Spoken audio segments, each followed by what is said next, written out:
Bonjour à tous, bienvenue sur Paris Turf TV. Nous sommes à J-8 du grand rendez-vous, le prix de l'Arc de Triomphe. Nous inaugurons un rendez-vous quotidien. Le principe est simple, tous les jours, vous retrouverez Halim Bouakkaz. Bonjour Halim. Salut Francis et bonjour à tous. Il vous donnera des nouvelles quotidiennes, les nouvelles chaudes à 8 jours, à 6 jours, à 5 jours, etc. pour savoir ce qu'il va y avoir dans cet Arc de Triomphe et aussi dans les autres groupes. Il y aura aussi des intervenants quotidiens qui évoqueront leur façon de voir cette édition qui s'annonce véritablement historique. Donc tous les jours, rendez-vous avec un professionnel sur Paris Turf TV. Et nous donnerons également un point météo, car on le sait, la météo va conditionner sans doute la candidature de certains chevaux, en avantager certains et peut-être en défavoriser d'autres. Alors, dans cette édition de l'Arc, pour le prochain dimanche, nous avons un duel qui se dessine. Ah oui, Trèves qui tente un pari absolument historique puisque jamais tenté et donc jamais réussi. Et puis New Bay monté par le petit qui poussait, comme l'a dit François-Charles Truffe, Vincent Cheminot. Et ce duel va évidemment nous tenir en haleine tout au long de la semaine.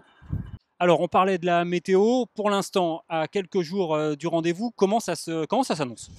Au niveau météo, si Dame de Grenouille ne se trompe pas, on devrait avoir un terrain bon souple lors du week-end de l'Arc. Évidemment, on vous tiendra au courant tout au long de la semaine des éventuelles évolutions, mais en tout cas, ça devrait désavantager aucun des concurrents du week-end de l'Arc de Triomphe. Alors, tu as déjà 2 infos à nous donner pour cette édition.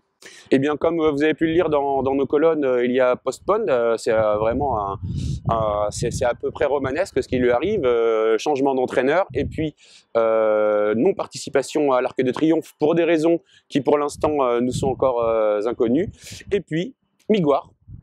Freddy Head a bien utilisé le conditionnel, mais d'après son petit sourire en coin, on connaît les hypothèses évoquées par Freddy Head. Miguar, ce 3 ans, qui a fini 3e du dernier prix Niel, devrait être au départ le jour J. Donc on n'aura pas le gagnant des King George, ni du prix Foix, mais on aura peut-être une bonne surprise avec Freddy Head. Absolument, d'autant que Miguar, c'est un poulain de 3 ans qui a eu des ennuis de santé. Sa performance dans le Niel n'est pas inintéressante et ça peut être un trouble fait derrière le duel qu'on a annoncé.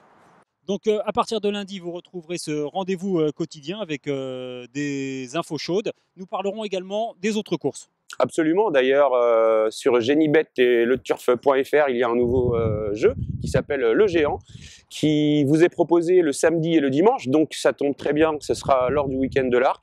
Et pour toutes les épreuves support qui serviront de support pour ce nouveau jeu, nous vous donnerons des informations, des préférences, et puis nos intervenants également évoqueront leurs préférés. Et pour tous ceux qui veulent découvrir ce jeu, ils vont sur le site de Le Turf. C'est très bien expliqué. Merci Halim, à lundi. Eh bien, on se donne rendez-vous lundi, et puis bon jeu à tous. Bonne journée, à lundi.